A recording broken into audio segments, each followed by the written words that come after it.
ئەم کاتتان باش تاوتوی ئەمڕۆمان تایبەتە بە قسەکردن لەسەر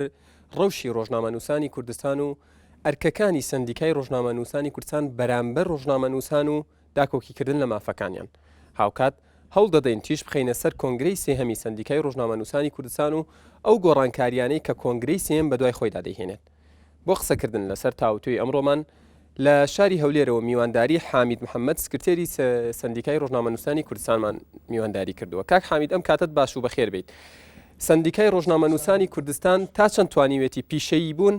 لە کارەکانیدا پێڕەو بکات؟ بەناوی خۆی بەخشندە و میهرەبان،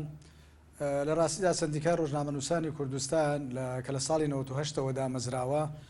دروشمێکی مرکزی هەیە و تا ئێستا ئەو دروشمەشی بەردەوامە کە دەڵێ لە پێناو چەسپاندنی ئازادی ڕۆژنامەنووسی و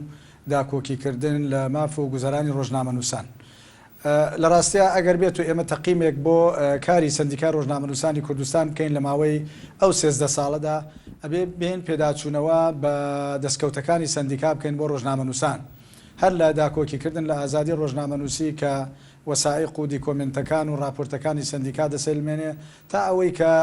نەقیب و ئەندامانی ئەنجومەنی سندیکا و لق و لێژنەکانی سندیکا لە مەیدانا بوون بۆ داکۆکیکردن لە ڕۆژنامەنووسان و بەرگریکردن لە ئازادی ڕۆژنامەنووسی. ئەوە لە بوارێک لە بوارەکەی تریشتا حقیقەت سندیکا ڕۆژنامەنووسانی کوردستان توانیوێتی لە ماوەی چەند ساڵی ڕابردوودا کۆمەڵێک دەستکەوت بۆ ڕۆژنامەنووسان دابین بکا لەوانە زەوی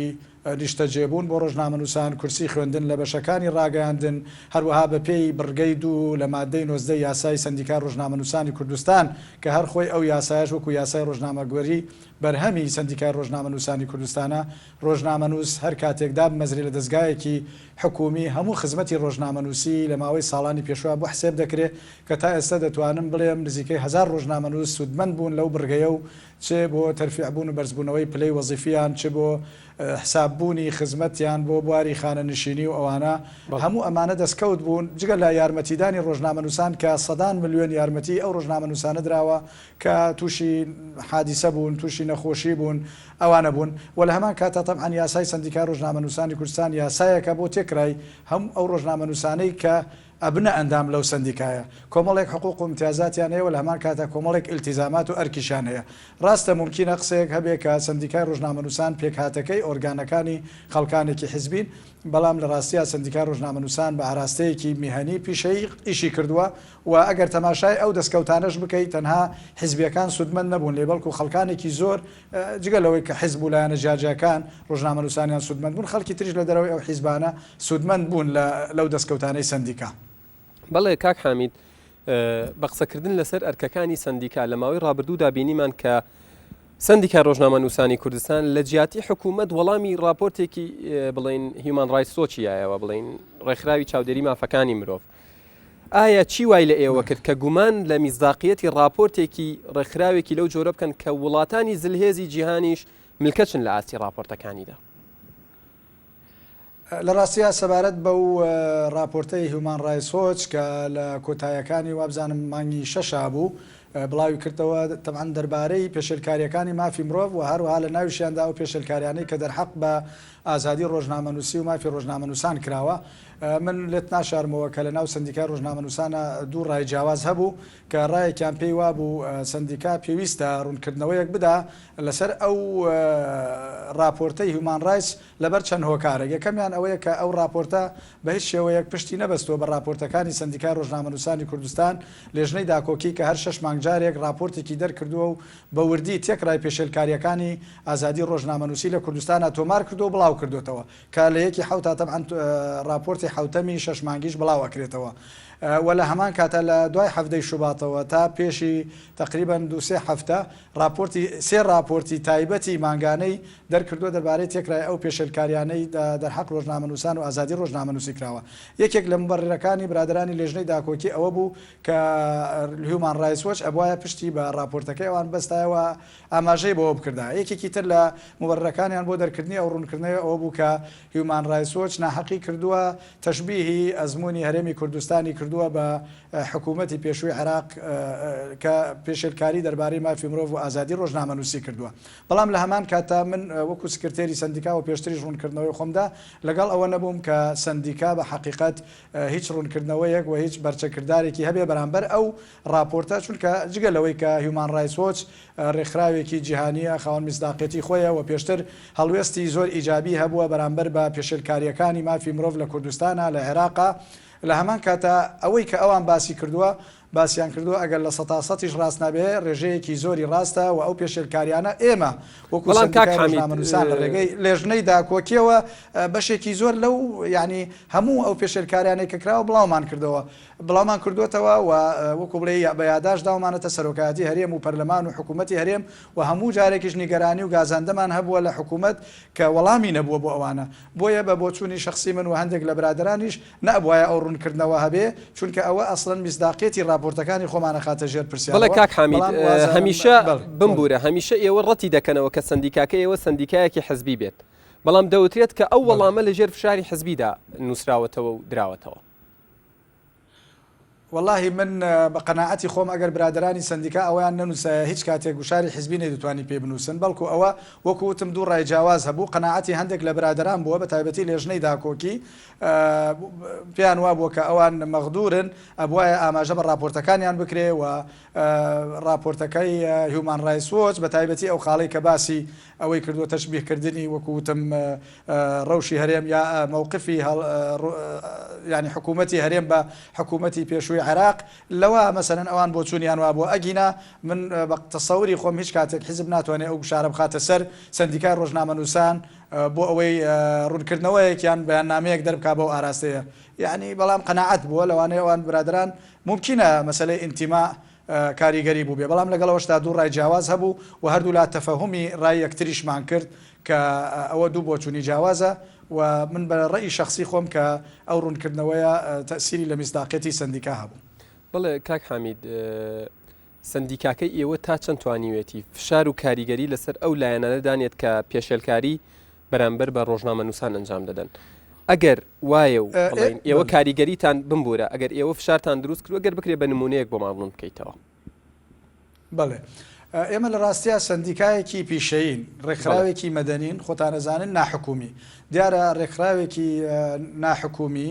مەدەنی سندیکایەکی پیشەیی بە پێی ئەو یاسایی کە دامەزراوە پێ ئەو سندیکایە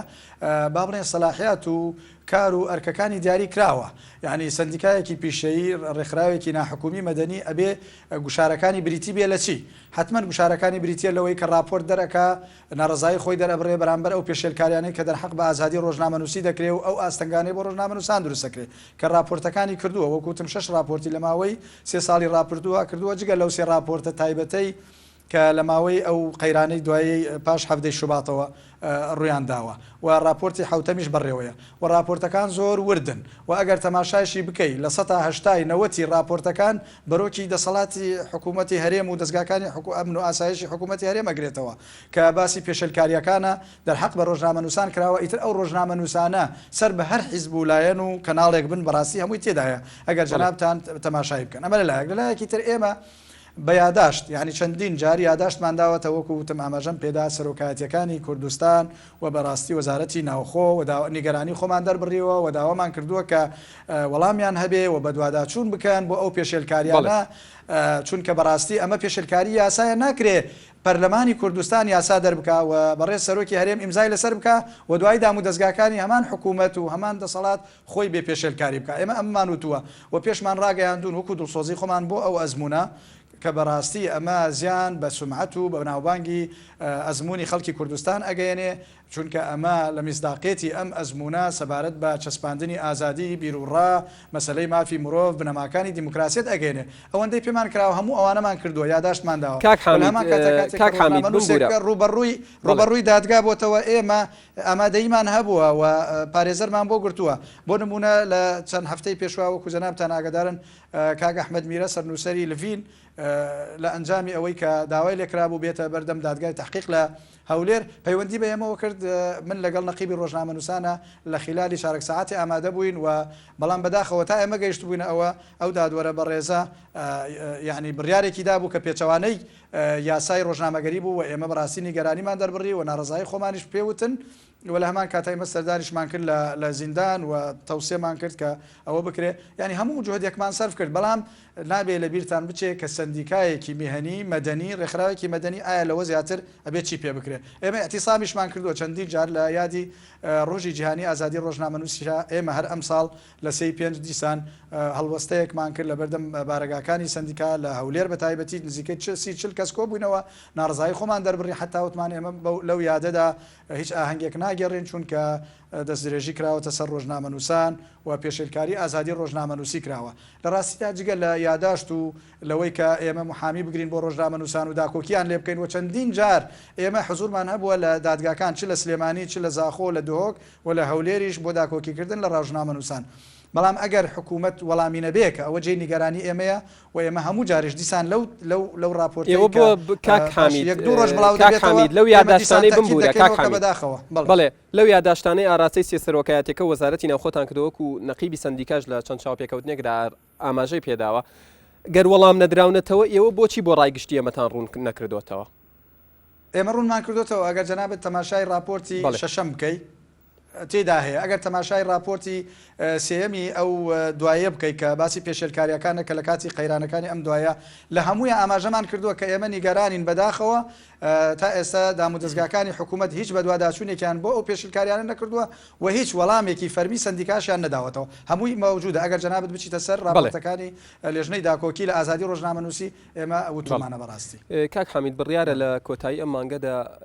کۆنگرەی سێهەمی سندیکاکەتان بەسترێت ئاگادارین کە دوای چەند دواخستنێک ئەمە تۆتا ئاراوە گرنگەوەی لەم مانگەیە ئەبەسترێت ئەو گۆڕانکاریانە چین کە کۆنگرە لەگەڵ خۆی دادەهێنێت بێگومان هەر کۆنگرەی هەر ڕێکخراوێکی پیشەیی هەر ڕێکخراوێکی حیزبی سیاسی بۆ ئەوەیە کە ئەو ڕێکخراوە پێداچوونەوە بەکار و چالاکیەکانی خۆیان بکات لە ماوەی ڕابردوودا ئیتر تەمەن دیارە هەر ڕێکخراوێک بە پێی یاسا یا بە پێی پەیڕەوی ناوخۆی خۆی بزان چەند ساڵجارێک کۆنگرە ئەبەستێ ئێمە بە پێی یاسای سندیکا 3 ساڵجارێک کۆنگرە ئەبەستین دیارە جەنابتان ئاگادارن ئێمەش پێشتر چەندین ڕاگەنراومان بڵاو کردوێتەوە ئێمە بڕیار بوو لە ڕۆژانی 22 23 و 24 شوباتی ڕابردوو لە شاری هەولێر کۆنگرەکە ببەستین بەڵام لە ڕاستیدا وەکو هەموو لە ئاگادارن ڕۆژی هەفتەی شوبات ئەو ڕووداوانە هاتە ئاراوە ئەو ڕووداوانە ئاسایانەی کە هاتە ئاراوە لە هەرێمی کوردستان و بە تایبەتی لە شاری سلێمانی خۆشەویست و شارۆشکەکانی دەوروبەری وای کرد کە کۆمەڵێک لە ڕۆژنامەنووسان بە تایبەتی ئەندامانی سندیکا و ئەندامانی ئەنجومەنی سندیکاش لە دەڤەری سلێمانی داوای ئەوە بکەن لە ئەنجومەنی سندیکا کە لەبەر بارودۆخەکە کۆنگرەکە دوا بخرێ ئێمە ئەم ڕوونکردنەوانەماندا و وامان بە باشزانی کە دوای بخێن لەبەر چەند هۆکارێک کەمیان پێمان وا بوو کە لەوانەیە ژمارەیەکی باش لە ئەندامانی کۆنگرە نەتوانن لەبەر زروفی نەفسی و ئەمنی و ئەوانە بەشداری کۆنگرە بکەن کە 3 ڕۆژ دەخایەنێ بەشێکی تریشی سەرقالبوونیان بە ڕووماڵکردنی ڕووداوەکانی دوای هەفتەی شوبات و لە هەمان کاتە بەڕاستی ئێمە وەکو ئەنجومەنی سندیکا نەمانویست کاریگەری و دەرهاویشتەی ئەو ڕووداوانە لەسەر ڕۆژنامەنووسان بگوازرێتەوە بۆ ناو هۆڵەکانی کۆنگرە و کاریگەری سەلبی هەبێ لەسەر ڕێڕەوی کۆنگرە یان لەسەر بابڵێن یەک ریزی سندیکاکە و ڕۆژنامەنووسانی کوردستان بۆیە دوجار بڕیارماندا کە لە 21 و 22 23 ئەم مانگی تەمموز کۆنگرەکە ببەستین کە 296 ڕۆژنامەنووس بەشداری تێدا دەکەن هیوادارین هەمویان ئامادە بن و بەشداری گەرم و گوڕ بکەن ئەوەی کە جەنابەت باسی دەکەیت تەبعاً گۆڕانکاری لە تەشکیلەی سندیکا ئەبێ لە کۆنگرە عادەتەن نەقیب ڕاستەوخۆ هەڵ ئەبژێرێ بە هەمان شێوە ئەنجومەنی سندیکاش بە قسەکردن لە گۆڕانکاری لە تەشکیلەی سندیکا بە قسەکردن لەسەر و گۆڕانکاریانە دەوترێت کە پێش وەخت بڵین نەقیب و سکرتێر دیاری کراون دەڵێن ئەم جارش بڵێن کۆنگرەی سێمیش بە تەوافق دەبێت و هەرێک لە پارتی دیموکراتی کوردستان و یەکێتی نیشتیمانی کوردستان لە ئێستاوە کاندیدی خۆیان دیاری کردووە و هەموو شتێک بەو شێوەیە دەڕوات کە پێشتر قەراری لێدراوە تا چەند ڕاستە خۆی ئەنجومەنی سندیکا تەبعاً وەکوتم ئەگەر ئیجازەم پێ بدەیت لە کۆنگرە سێ ئۆرگان هەڵدەبژێرن یەکەم نەقیب دووەم ئەنجومەنی سندیکا کە نەقیب و جگە لە نەقیب جێگری نەقیب و سکرتێر و 6 ئەندامیتری لەگەڵە لەگەڵ ئەندامە احتیاطەکان و دوو لیژنەی ئینزیبات و با بڵێن چاودێری ئەو دوو لیژنەیەش هەر لە کۆنگرە هەڵدەبژێرن نەقیبی ڕۆژنامەنووسان کە ئێستا کاک فەرهاد عەونیە بە پێی یاسای سندیکا لە دوو خول زیاتر بۆی نییە خۆی هەڵبژێرێ و خۆشی هەر ئامادەی نییە ئەوە خۆی هەڵ نابژێرێتەوە و بەندە وەکو سکرتێری سندیکا بەنیازیم هەر لە خولی پێشوشەوە من نەمیست خۆم هەڵبژێرم بەڕاستی خەڵکانێک داوایان کردووانە جێگری نەقیبش ئەوەندەی من ئاگدار بم بە تەمانە کەوا بوو گۆڕانکاریەک لەو تەشکیلەیە ئەبێ بە هەمان شێوە لە لیژنەکانیش ئەبێ سەبارەت بەوەی کە کۆدەنگی هەیە یا شتەکە ئێمە وەکو ئەنجومەنی سندیکا قەناعەتمان وایە کە لە خولەکانی پێشوە ئەو یەکڕیزیە ئەو ئێتیلافەی کە هەبووە ممکنە ئەگەر بەراوردی بکەین لەگەڵ پێوەرە نێودەوڵەتیەکانە بە حساباتی ئەوەی کە بە پێوەرە دیموکراسیەکان حەقم و کەس مافی ئەوەی هەبێ خۆی هەڵبژێرێ و هەڵبژاردنەکە تاک بێ و کراوە بێ ئەوانە بێ لە ڕاستیدا ئەوەی کە وای کردووە قەناعەت دروست ببێ ئێتیلافی بێ تەنها بۆ ئەوە گەڕێتەوە ئێمە قەناعەتمان وا بووە ئەگەر بە کراوەی و بە مەفتوح بێ ممکنە تەنها دوو لایەنی سەرەکی لە کوردستانە کە ئەتوانم بڵێم ئێستا لەناو ئەو کۆنگرە زیاتر لە نیوەی یعنی ممکنە 170 ئەندامی کۆنگرە لەو دوو لایەنە بێ ئەو کاتە جەنابیشت ڕۆژنامەنووسی وەکو من ئاگداری و هەموو ئەسرار و نهێنیەکانی ناو ڕۆژنامەنووسان دەزانین ئێمە هیچ کات قەناعەتمان نییە کە ڕۆژنامەنووسێکی سەر بە دەستگایەک حیزبێکی فلان دەنگ بۆ ڕۆژنامەنووسێکی کەناڵێکی تر کە سەر بە حیزبێکی ترە بدا بۆیە ئەو کاتە پێوەری زۆری نەوکەمینە مەدرسی ئەومان هەیە کە بە پێوەری زۆری نەوکەمینە سندیکاکە کۆنتترۆل بکرێ بۆیە قەراری کۆتاییش حەزەکەم ئیجازەم بدە ئەوەندە بڵێم کە بڕیاری کۆتایی بۆ کۆنگرەیە بۆ ئەندامانی کۆنگرەیە هەر پێشنیارێک بکرێ هەر میکانیزمێک دابنرێ هەر ئیتیفاقێک ئەگەر بکرێ لە نێوان مەکتەبی ڕاگەیاندنی حیزبەکانە دەرەنجام لە ناو کۆنگرە ئەندامانی کۆنگرە ئەتوانن هەڵوەشێنەوە ئەتوانن هەر شتێکی ئاوا بکەن بەڵام لە هەمان کاتە دروستکردنی لیستێکی ئەتیلافیش پێچەوانەی یاسانیە ئەوە بڕیاری کۆتاییش بۆ کۆنگرەیە کە باڵادەستترین دەسەڵاتە لە ناو سندیکای ڕۆژنامەنووسانە بێگومان وەکو تەشکیلەی سندیکا دەگۆڕێ بە هەمان شێوە کۆمەڵێک ئەوراق هەیە یاسای سندیکاش پێداچوونەوەی پیا دەکرێت بڕیارە پرۆژەیەکی بەڵێننامەی شەریفی ڕۆژنامەنووسی گفتوگوی لەسەر بکرێ کۆمەڵێک ئەوراقی تر هەیە حتمما گفتوگوی لەسەر ئەکرێ و باسی ئەوە کرێت کە سندیکا لەدا چی کردووە و هەڵسەنگاندن بۆ کاری و سندیکا دەکرێت و پلان بۆ داهاتووشی دادەنرێ بەڵێ زۆر سپاس بۆ حامید محەممەد سکرتێری سندیکای ڕۆژنامەنووسانی کوردستان بۆ ئامادەبوونی لە ستۆدیۆی NRT لە شاری هەولێر بینەرانی عزیز تاوتێم جارەمان تایبەت بوو بە ڕەوشی ڕۆژنامەنووسان و کۆنگرەی سێهەمی سندیکای ڕۆژنامەنووسانی کوردستان تا تاوتویەکی تر هەر شاد بن.